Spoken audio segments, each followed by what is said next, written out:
¿Qué tal? Yo soy Liliana Velato Gil, soy egresada del doctorado en Ciencias Sociales y Humanísticas del CESMECA de la UNICACHA. Tengo el gusto de presentarles el libro de Ruralidades, Cultura Laboral y Feminismos en el Sureste de México, cuya coordinadora es Tere Ramos Maza. Primero, antes que nada, quisiera platicar un poco de quién fue Tere Maza. Para empezar, Tere Ramos acaba de cumplir ya un año de que falleció. Fue una maestra muy querida, entrañable por mí y por mucha gente, que el afán de ella siempre era la colaboración, y este libro da cuenta de eso, de ese afán de construir redes, de unirnos, de hacer colaboraciones en este sentido.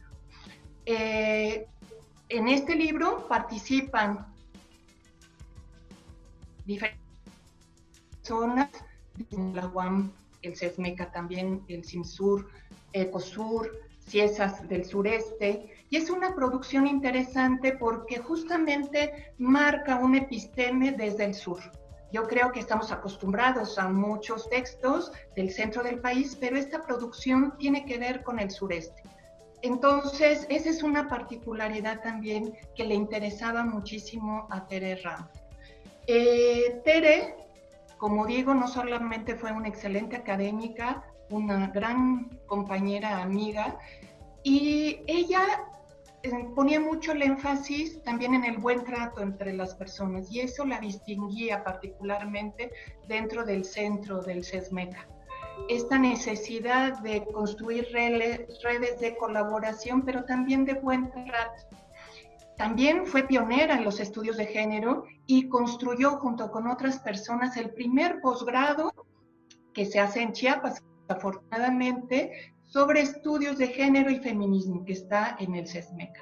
Entonces, hizo muchas contribuciones muy importantes y esta calidad humana de Tere Ramos yo quiero resaltar. Entonces, este libro, Ruralidades, Cultura Laboral y Feminismos en el Sureste, tiene tres grandes apartados. El primer apartado habla sobre las ruralidades en el sureste.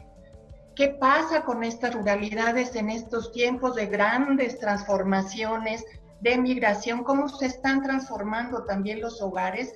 ¿Cómo hay diferentes cartografías de la migración? Como la migración interna, la migración en todo el país, pero también la migración internacional y cómo impacta no solamente en lo personal, sino en esta transformación colectiva y social. El otro apartado, el segundo apartado, también es muy interesante, porque este libro, además de que tiene una perspectiva de temas que ya han sido vistos, pero también emergentes, a la luz de un contexto de globalización y de neoliberalismo, que es muy importante de resaltar. El segundo apartado tiene textos también interesantes sobre perspectivas de género y feministas de diferentes problemáticas. Hay algunos textos que enfatizan la problemática de la violencia, como es un texto en el que yo participé, sobre la dimensión espacial y los feminicidios, que da cuenta de los diferentes rostros que tiene el feminicidio, y por eso hablamos de feminicidios. O sea, no es lo mismo el feminicidio que ocurre en contextos rurales, en contextos indígenas, que los feminicidios que ocurren en estos territorios de migración.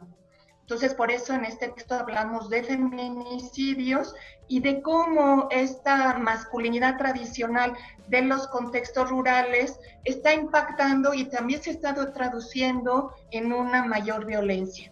Hay otros textos interesantes también que nos hablan de la servidumbre que tienen las empleadas domésticas en este contexto también chiapaneco, y cómo se analiza desde el feminismo interseccional las características del racismo, del clasismo y del sexismo.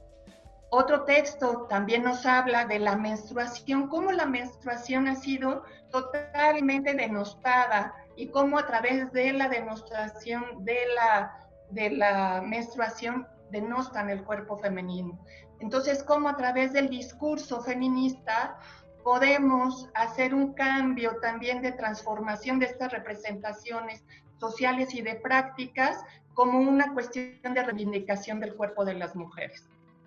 Entonces, este apartado es muy rico porque nos presenta desde diferentes ópticas cómo se da la reivindicación del cuerpo, cómo hace visibles los diferentes tipos de violencia que se ejerce lastimosamente y cómo podemos tener una reivindicación muy importante como mujeres. Y en el tercer apartado habla sobre las artesanías.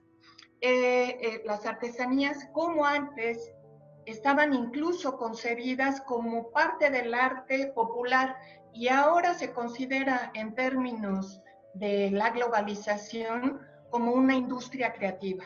Entonces, imagínense esto, ¿no? Esta gran transformación en la forma en que nombramos las cosas y que tiene un impacto muy importante. Como en la crisis económica, la crisis del campo, cómo las artesanías han significado, pues por lo menos la sobrevivencia de muchísimas familias. Incluso aportan alrededor del 2% al 5% del PIB per cápita. Entonces, eso es muchísimo. Sin embargo, ha habido también una transformación muy importante en términos de la homogeneización de los diseños, en, en este incremento de las desigualdades también entre productores, aquellos productores que tienen una mayor cercanía con posibilidades de capitalización, de capacitación, y aquellos que no tienen estas oportunidades. Entonces, esta brecha se abre enormemente, ¿no? Entonces, la artesanía ha significado para muchos hogares la sobrevivencia en estos contextos de crisis, ¿no? Entonces, yo te invito a leer este libro con un cafecito, porque la verdad es muy interesante cómo hay una transformación muy importante social, pero como también, como decía Tere, es muy importante soñar que un mundo podemos construir de mejor manera y más bonito para cada uno de nosotros. Entonces, esto nos enseña también la capacidad de agencia que tenemos como sujetos sociales. No solamente es la reproducción de las estructuras, sino que cada quien tenemos esa posibilidad de transformación, no solo en lo personal, sino como transformación social. Entonces, les invito a leer este libro y a recordar a Tere Ramos Maza, amiga entrañable y maestra querida.